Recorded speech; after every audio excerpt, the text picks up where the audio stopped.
The ASU women's basketball season hasn't been quite the slam dunk.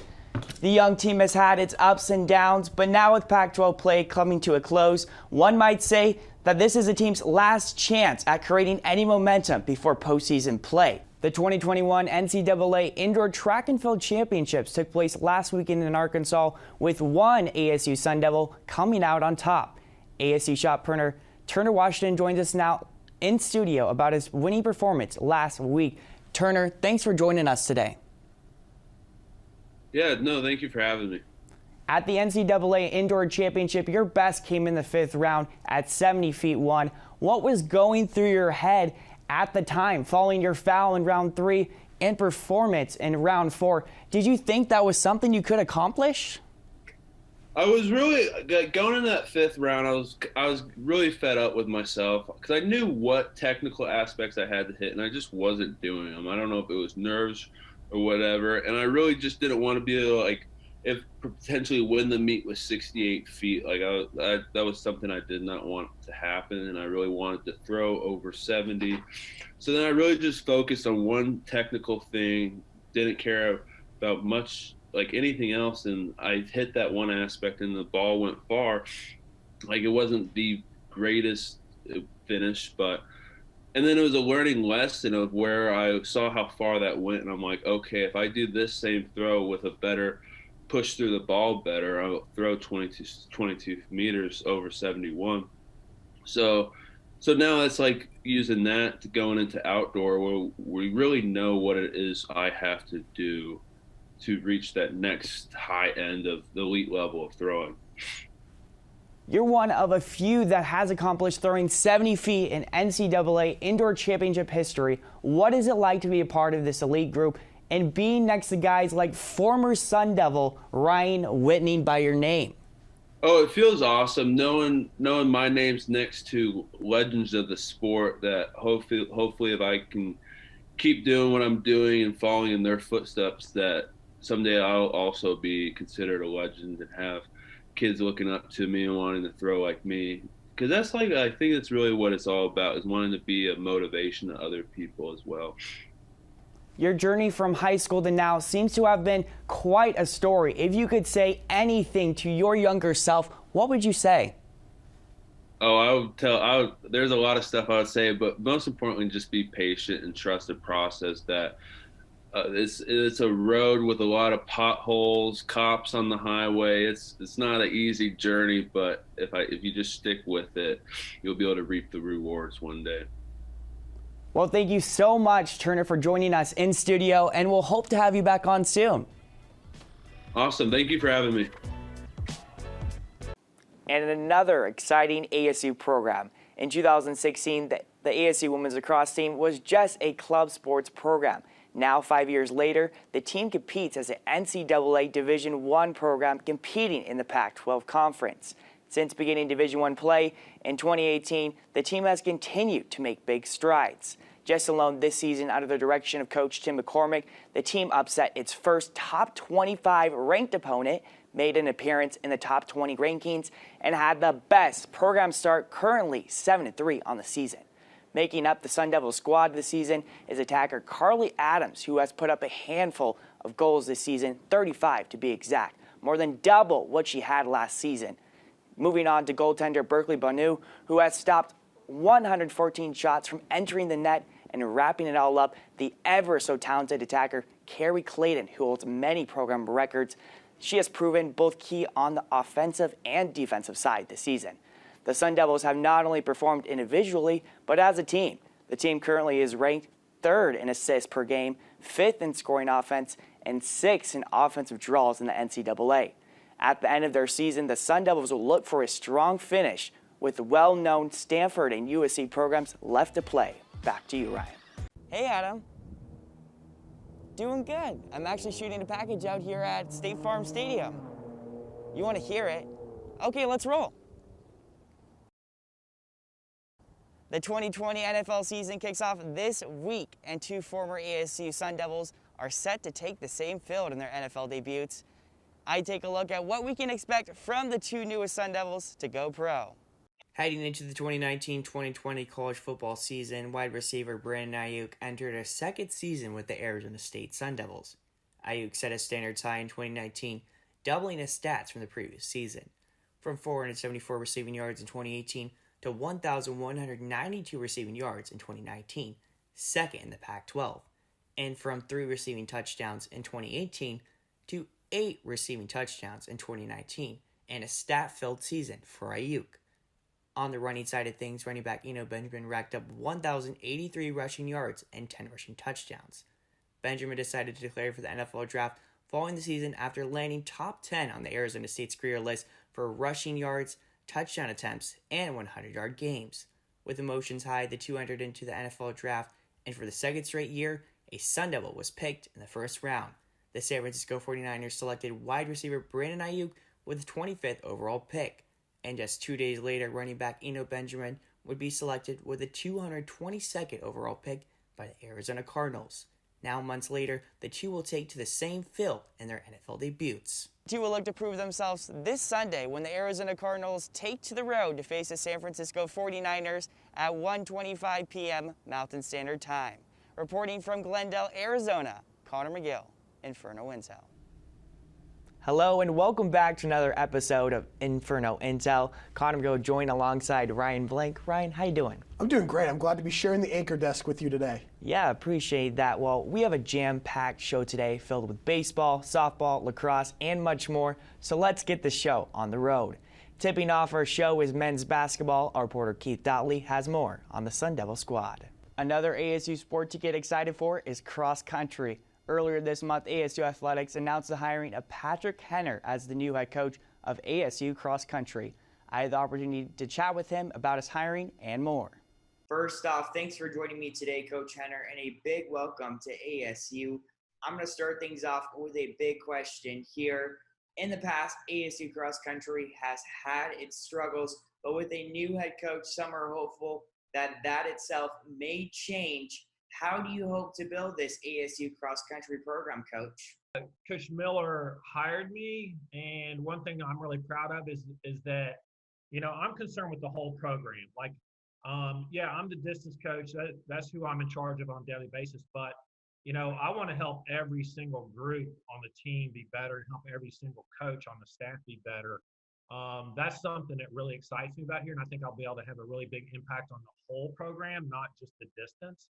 Coach, you've only been here for a few weeks in Arizona itself. What has these past few weeks been like for yourself? A lot of people really don't get to see that side of the hiring process. What has it been like for you? It's been a bit of a whirlwind, obviously, and, every once in a while overwhelming, but, because you're trying to move, you're trying to get onboarded as an employee, you're trying to get up to speed coaching. But everything's, starting to fall into place, and it gradually will more and more. And, a big thing is just right now, I have a basic philosophy that I'm going to stick to, but then it's learning, the training venues. Hey, where's the best place to do this type of workout? Where's the best place to run? And then just learning the individual, assets of the athletes, the student athletes. And so that's something I'm starting to get a much better handle on now. Coach, I think it's time we have a little fun here with our Q&A. Let's do a quick rapid fire. I'm going to ask you 3 questions, just a short response. Let's get to it right now. First question, this one is a hot button question. Coach, you better get this one right. Does pineapple belong on pizza? Sometimes. If I'm in the right mood. All right, Coach, I guess we'll let you slide there. Second question. This one also very important. Dogs or cats? Although I like cats too, but I'm definitely more of a dog guy. Wrapping up this rapid fire question session, I'm going to wrap it up with this one right here. I saw that you had Starbucks before the interview, and I'm going to ask this question. I'm in line at Starbucks, and I see you at the counter with the barista. Coach, what are you ordering? Medium cold brew, no room. But I admit, this time I went with pumpkin cream. Well, that's going to wrap it up here. Thanks again, Coach, for joining me, and we look forward to having you back on real soon. Coach Henner is hopeful that when the season does arrive, the Sun Devil cross country team will be ready to perform. Thanks, Adam, for the update. In other news, the Sun Devil football team will be without a key recruit heading into the upcoming season. With that, we go to Inferno Intel analyst Ryan Blake, who has more details. Thanks, Keith. We move on from the hardwood to the diamond. The 13th ranked Arizona State softball team has found its rhythm in conference play after a tough start against the number 2 UCLA Bruins. Inferno Intel softball reporter Dylan Pescator joins us in studio to talk about Trisha Ford's squad. Dylan, what have the Farrington faithful seen from the Sun Devil softball team in recent weeks? The COVID-19 pandemic might have stopped ASU athletics in the spring, but it did not stop construction right behind me. The multi-million-dollar project is set to benefit a handful of different entities here at ASU. I spoke with the head coaches of the ASU women's lacrosse and soccer team, as well as a representative from the facilities and operations department at ASU Athletics. This is a just shy of a $15.4 million project, and it was scheduled to get started after the spring sports. We did get started a few weeks early because of COVID, and that the spring sports were put on hold, which is unfortunate for the sports, but it did help us with our schedule a little bit. It's about 15 and a half acres of new various fields that'll serve as a new location for varsity sports, women's soccer, lacrosse, as well as football, band, and other sports will get to utilize, as well as intramural activities will get to utilize these new fields. Already having stepped on the field, the team is impressed by the quality of the improvements. The quality of the surface, first off, is immaculate, and that all the credit there needs to go to our grounds crew. We're very blessed to have top class facilities and grounds people, and the quality of all the fields is top class. So we're very blessed there, and it's been a lot of fun. It's been a long time coming for us, and it was something that was spoken about before I got here, and now to finally enjoy them is fantastic. Like going out and playing on a fairway every single day. So to play on natural grass that's as well kept as this, it definitely creates some energy for our team, and we've seen that coming through with everybody, and it's been really exciting for us. So yeah, I would say that we have the best surface in the country without question. The new facility upgrades will not only get to be enjoyed by ASU student athletes, but rather students themselves at ASU. There's a huge space for intramurals that's right over in the same area as ours. There's the multi-purpose turf field, all of those things. Anytime you could kind of come together and create something as a unit, it's gonna pay off in the long run. I think you're gonna see a lot of support, across teams and across different, entities, which is really exciting and cool that the department was able to create that. Players and coaches are already enjoying the new upgrades to the facilities, and officials hope that once it's safe to go inside, fans will get to enjoy it as well. Reporting from Tempe, Arizona, Conor McGill, Inferno Intel. Thanks, Nick. Arizona State Soccer is off to its best start since 2014 and has made program history along the way. Let's head over to soccer reporter Nick Zeller-Singh with this week's edition of Inferno Intel Headlines. Hello and welcome into this week's edition of Inside the Inferno. Conor McGill alongside Ray Belcora. Ray, an interesting week for ASU athletics, and of course can't forget about those pro Sun Devils. The Arizona State softball team looked for the series sweep up 2 games versus Stanford Cardinal on Sunday afternoon. Starting in the mound for the Sun Devils was pitcher Lindsay Lopez. The Sun Devils got things started in the bottom of the first with a solo home run by Kendra Hackworth, giving ASU an early 1-0 lead to start off the game. Her teammate Jasmine Hill would follow with her own solo home run in the third, extending ASU's lead to 2.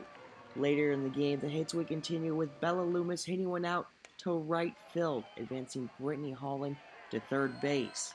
Soon, Holland would advance home herself off an Cardinal error.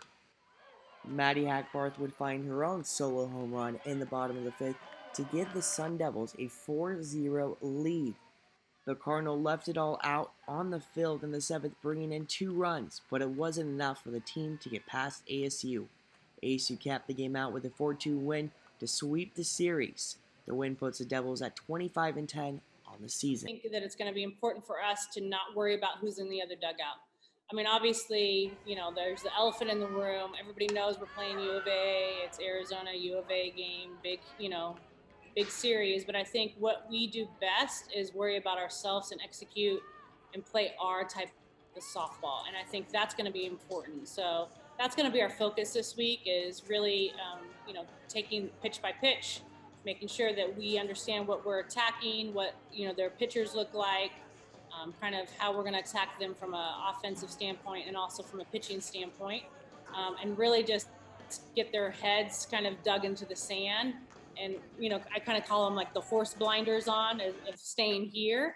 And I think that's going to be our focus this week, is making sure we're worried about ourselves and not who we're playing. The Sun Devils now turn their attention to next week when they face the rivals, the University of Arizona Wildcats. Reporting from Barrington Stadium, Conor McGill in Toronto, Wintown. That'll be it for today. Thanks for tuning in, and we look forward to returning to the studio for our next show.